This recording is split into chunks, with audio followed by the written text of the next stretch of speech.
Hi guys, I'm Paul from Urban Constrictors. So on today's video, unfortunately, it's not going to be the most upbeat of subjects. Today I'm going to talk about quarantine and the reason quarantine is so incredibly important. Just before you click off the video thinking I'll watch something a bit more upbeat and something maybe more visually pleasing when you see beautiful snakes in the video, I would strongly recommend sticking around to listen to this because snake-related diseases have never been more serious than they are today. Just take the information I've just taken from a triple BTV video where I've forgotten his name, the guy who imports a lot of wild-caught snakes in America, the real muscly guy with a bald head. Sorry, I do forget his name. He's just been on triple BTV interview saying that a guy was offering to pay double for all the wild-caught Irian carpet pythons. And the guy said, I don't want double, I just want my asking price. And why are you so eager to get them? And it was simply because he tested 100% of all the carpet python he bought from American breeders, and every single one of them tested positive for the nidovirus. Now that doesn't necessarily mean they have the nidovirus, because unfortunately you have to do 3 tests on each animal to really get more of a positive reading.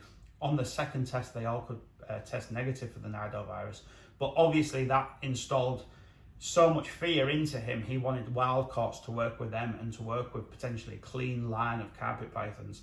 Now the nidovirus, IBD, and these diseases and viruses and issues that are running around in so many people's collections are detrimental to our industry, and it's up to us to practice good quarantine and to practice the highest level of being antibacterial, sterile, not mixing feeding tongs from different species. My ball pythons get fed with one set of feeding tongs, my babies get fed with a set that's smaller view, but they're actually magnetised onto the racks, and my green tree pythons get fed with another set of tongs. If you feed live and you don't use tongs, then you need to worm your snakes, because obviously mammals can carry worms. And if you feed live and one of your snakes is just not getting the size you expected from the amount of feeding you give him or her, then you do seriously need to worm the snake. And how you do that is you inject the rodent with a worming solution, and then you feed it to the snake. You only have to do it once, but obviously if then you carry on feeding live, you have to watch the weight and carry on doing it. Now, unfortunately, a lot of us, including myself, go out to shows. Not me in more recent years, but me certainly in the past, would go out to show, see a beautiful ball python, get excited, buy it, bring it home, put it straight into my collection, and then probably go on to another one and buy another one. It's very fun. It's very it's a real beautiful thing to go buy an amazing snake and to add it to your collection, the collection you love so much and the collection that you spend so much of your free time on. But the truth is, it's very bad practice. We have to treat every single animal we buy a bit like a Christmas present, where you just have to wait. You buy it and then you put it into quarantine, basically like wrapping a Christmas present up and putting it under the tree and having to wait for Christmas Day. That's the approach I'm taking anyway. So all my snakes moving forwards will be quarantined, and the reason I don't own Amazon basin emerald tree boas yet is because my quarantine facility is not set up. So I cannot correctly quarantine them and test them for not only nidovirus, but more importantly, IBD within boas, because IBD seems to be more apparent in boas than the nidovirus. I don't actually know if the nidovirus can affect boas, so maybe it can't, but I've never heard of nido in boas. But I will be testing all snakes moving forward for both IBD, nido, etc, etc. So, so the reason I don't own the Amazon basins is because I can't do that. So until I can do that, they're not coming into Urban Constrictors. Now, the adult green tree pythons in my collection have been tested once for nidovirus. They all came back negative, but I recently found out you need to do 3 tests to be absolutely, not even absolutely sure, but 90% sure they're nido-free. Now, it does seem that the nidovirus is more in America and Canada than the UK and Europe. So maybe we've dodged the bullet, but I don't think we necessarily have. Now, on the passing of Rico Walder, rest in peace Rico, when his collection was sold off, most probably unbeknownst to Rico, he had the nidovirus in his green tree pythons, and it never really showed up to the best of anybody's knowledge because they was all in a very scrupulously clean facility with fantastic practices from Rico. But the stress of moving them snakes from Rico's facility into other people's facility put on enough stress on that particular animal to bring the nidovirus to the surface, wiping out whole collections in America. And these guys that was buying Rico snakes was not your average collector. These were some of the top green tree python collectors in the world. Now, every bit of information I give you on this video is public knowledge, and I am not letting out any secrets or naming or discrediting anybody. I'm simply telling you what I have heard on YouTube videos, podcasts and things like that. Because I'm a full-time breeder, I have to take breeding very seriously, but I also have to take quarantine and the health of my snakes even more seriously. So I'm trying to arm myself with enough knowledge moving forwards. From this day on, well, from certainly a couple of days on, I am building a quarantine facility in the attic of my house, and that's simply because when you quarantine snakes, you want them to be in a separate building, because some of these diseases and issues can run through the air apparently, and you can infect snakes that are many feet away from each other. So in the attic of my house, I'm building a temperature cooled and a temperature controlled room, and I will be doing YouTube videos on it and showing you the practices I'm going to do moving forwards to safeguard my stock. These are my livelihood. Not only are they my official business, but they are my pets, and I'm emotionally attached to every single one of them. So the last thing I want to do is put them in the firing line of any disease or issues. And being a reptile and aquatic owner, a shop owner, certainly in the aquatic industry, quarantine is a real big thing, and people have a beautiful marine tank and then have a small quarantine tank in their garage, their shed, their wherever, because they know the importance of adding fish to quarantine first, fattening them up, because unfortunately when fish go into the same tank, some sturgeon fish tanks, etc., will beat the living daylights out of them and basically put them off food. So quarantine is as much about conditioning the fish before they go into the larger display tank than it is about just observing them for white spot and marine related diseases, for flukes and things like that.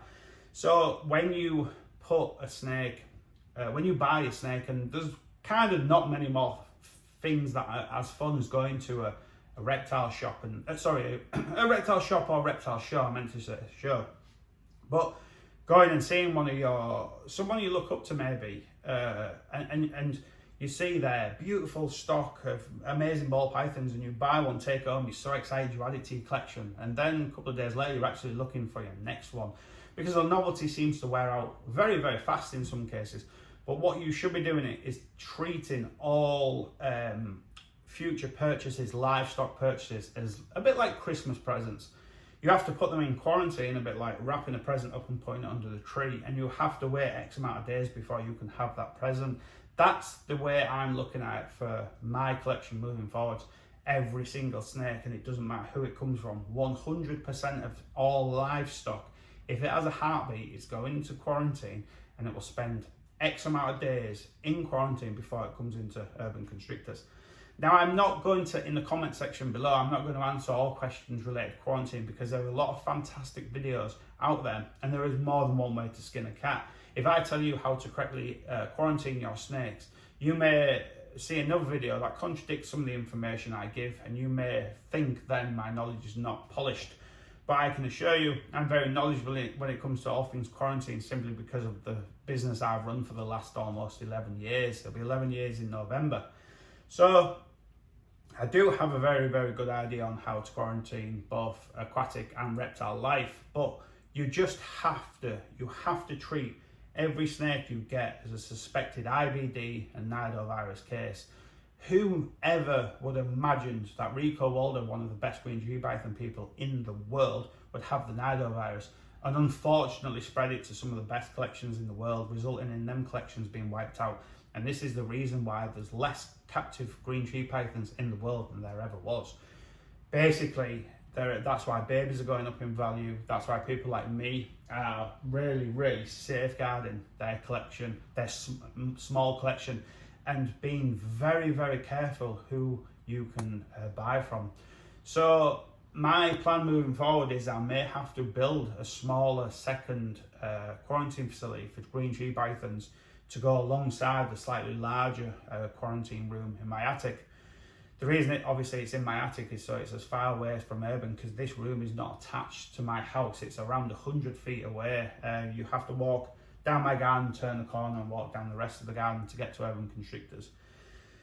So what I want to bring some knowledge to the YouTube land is basically, no matter who you buy off, me included, please quarantine your snakes. If you can't quarantine in a separate building, just have them as far away as you possibly can. Never feed snakes, for instance, different species with the same tongs. I don't feed my ball pythons and then with the same tongs go over to my green tree pythons and feed them. And all tongs get disinfected between feedings. Basically, the jug I use to boil, to hold the boiling water to dip the rodent's head in to feed the snake, that container for the royals, ball pythons, gets filled up with boiling water with disinfectant and left overnight with the tongs, the first sort of 6-8 inches of tongs submerged, because the rodent never touches because they go from silver to red, and the rodent only ever touches the silver part, but I submerge them all to the red part as well. And same with the green trees, and same with the babies. Now I don't even mix, really, I have before, but I don't even mix, I very rarely mix even adult ball pythons to baby ball pythons. And that's not because I think my adults have got an issue or my baby's got an issue, simply because the tongs are just too large. But what I've done to safeguard my collection is I use disposable water cups, and they never get mixed. People remove the water balls when breeding snakes. I don't, because I honestly think my snakes are problem free, so I do not remove the water balls. But I know Nerd and Mike Wilbanks and people like that have said that they do, because you just never know. But I don't, because I do think I have a squeaky clean collection. But the good thing about using disposable ones is you are never ever going to mix them up, because when you're washing them, you don't have to remember, oh, this is Dave's, this is Steve's, this is John's. You just know that when it's time to change them, they all go into recycling or the compost heap if they're biodegradable, and then new ones get put in. And I never take 2 out at the same time to do any maintenance to the enclosure, because I clean one enclosure to the fullest, then put it all back together, put the snake enclosure, and move on to the next. And I never clean my green tree pythons and ball pythons in the same day. If as snakes, I clean the green tree the ball pythons way more, because I have way more of them. If they're defecated, I just go around with surgical gloves on, clean it up, etc. Take the gloves off, disinfect and wash my hands, and then that's it. If one of the green tree pythons have defecated, I will remove the defecation or pull the paper out and obviously dispose of it, and I take it out the building. I don't leave it inside the building. I don't put it in the bin. There isn't a bin in here. Everything gets taken out instantly. But in between that, I wash my hands, so I don't do any I don't do any cross-contamination. I wear one set of gloves for the royals, ball pythons, and one set of gloves for the green tree pythons. Now, if it's a full cleaning day, disinfectant, everything, they don't get done on the same day. Spot cleaning sometimes does, but that's all. And when this is true as well, people won't believe this, because I don't think I'd necessarily believe it if I heard it. But after I've cleaned a few B70 tubs, I'll quite often rub some antibacterial gel in the gloves, and then they're non-porous, so into the gloves, and then let it kind of sit for a second, wipe it off with some tissue, and then carry on cleaning. And that's just to further good practice when I'm cleaning my snakes. Like I said before, I almost treat my collection like it's infected with something, and I don't want to cross-contaminate. And that's why when a ball python lays a clutch of eggs, she goes back into the same tub. I don't use the brand new tubs. I don't mix tubs. I don't have tubs. And don't get me wrong, you most certainly can, but what you have to do is clean them properly, 100%, in all the nooks and crannies, in both sides, inside, outside, etc. And I know a lot of people do that, and it's absolutely perfectly fine, and you can do it. But I just don't, because I just think if I miss a spot and that snake has got an issue, at least it's kind of almost contained within her kind of little home. So in the past, I have most definitely handled different species of snakes in the same hour. I've let visitors hold, say, a ball python, and I've got a green tree python out and have handled it. That's all going to stop. Now, I get asked almost every single day, I'd love to come to Urban Constrictors, I'd love to visit, and as much as I'd love you round, I simply can't, because there is far more risk what would outweigh any potential rewards. One thing to consider: if you have mites within your collection and you do have IBD or the nidovirus, and the mites are sucking on the blood of your snake, they get onto your person, your body, your clothes, you come here, a couple drop off on the floor, they find their way to my collection, and with the same set of fangs, they're sucking the blood of my snakes. That's some serious cross-contamination. So I have a policy here that if you buy a snake, then in one way or another you are allowed in, because I would think it would be unfair to say to a customer, you just can't come here. I have to be fair with my customers, but what you will do when you reach here, you will be disinfectant in your hands, and because it's hot in here, I advise people not to wear coats, etc. So I prefer people just to wear kind of a t-shirt, lightweight stuff, disinfect their hands, hopefully you've got no mites on your body. I just don't want layers, people turning up with layers of clothes where mites could be in between the layers. OCD it may be, but I have a lot to lose, and their health is paramount to me, and not the snake sale. So while I would love each and every one of you to visit here, we talk snakes all day, not only does it affect my work for that day, because people that say I'll only be half an hour, maybe 45 minutes, tend to spend many hours here and unfortunately run me a backlog of work to do that day. But it's more to do with the quarantine and practices of owning a collection like this. And I really hope some of you now start to practice good quarantine procedures moving forward. So not only is the green tree python industry getting affected with the nidovirus, but the carpet python industry getting affected with the nidovirus. Ball python collections are getting affected by IBD and serious RI issues. So while it's fun to go off to a show, a reptile show, a breeder's facility, etc., buy an amazing animal to take home, you just shouldn't really add it straight into your collection. Please consider doing some very, very strict quarantine procedures before any animal goes into your collection. I know I will be soon, and I will be doing more videos on this. Now, unfortunately, I don't want to answer a load of questions on quarantine procedures, because like I said before, there's more than one way to skin a cat, and what I say, some people may disagree with, but I do have a good wealth of knowledge on quarantine because of the, obviously, business I've run for the last 11 years. So I do feel that bringing quarantine to light was important, and it's a very overdue subject I needed to talk about. But I don't want to answer a bunch of questions simply because you as a hobbyist, I think you should do your own research, make up your own mind, and then do the quarantine procedures you see fit to move forwards. Now, for the people that are affected with issues like respiratory infections, maybe IBD, or maybe even nido, I think it's your responsibility now to cap off your collection and not offer any out to potentially spread the risk. The COVID-19 virus has been, we created an Achilles heel for the virus when we basically self-isolated and stopped the spread. Now it's it would be very irresponsible for any snake breeder or keeper to offer out snakes knowing that they have any issues at all, including mites. Mites can be one of the most detrimental spreaders of diseases because they suck the blood of the animal and move off that animal onto another animal using the same set of fangs to suck more blood. Now that's cross-contamination. It's a bit like using the same needle to inject one snake from the next. If you had snakes with issues, you would use disposable needles, and you'd use one needle on one snake and another needle on the other.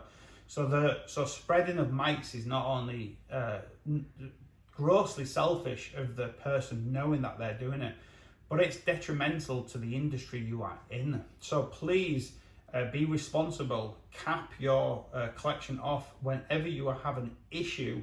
Be responsible and strive to bring the best of the best to market. Not only the best quality, but the best health. Health is so important, and we're all so focused on the quality of animals that we forget the bigger picture, and that's the health of the animal. Health should be paramount and at the forefront of everybody's mind. I would rather have a B grade 100% healthy snake than an A grade IBD infected snake. So please use good practices moving forwards. Never feed different species with the same feeding tongs. Always disinfect hands and arms in between species. Try not to just free handle so many different species all in one day. Now, I do appreciate it's very hard for some people with more diverse collections than myself. You may have 15 different species and you just can't obviously separate that the cleaning of 15 species or the handling of 15 species over obviously 7 days. It's impossible.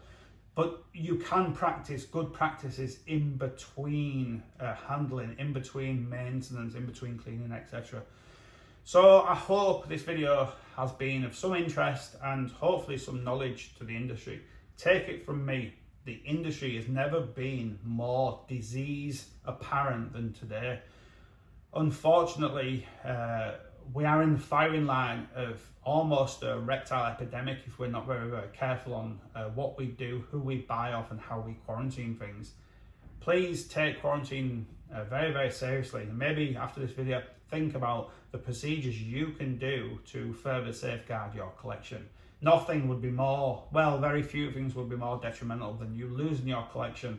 And if you are suffering with any illnesses within your collection or mites or anything like that, please fly under the radar, cure, if it's possible, your whole collection before you offer any animals out. Now, some of you may be thinking, no, that person should never offer another animal out, but that's probably not going to happen. So just please be careful, guys. Hope this video is of some interest and knowledge, and I hope it gives you a bit of an insight in the downside of this industry and what you could be facing if you don't practice good quarantine.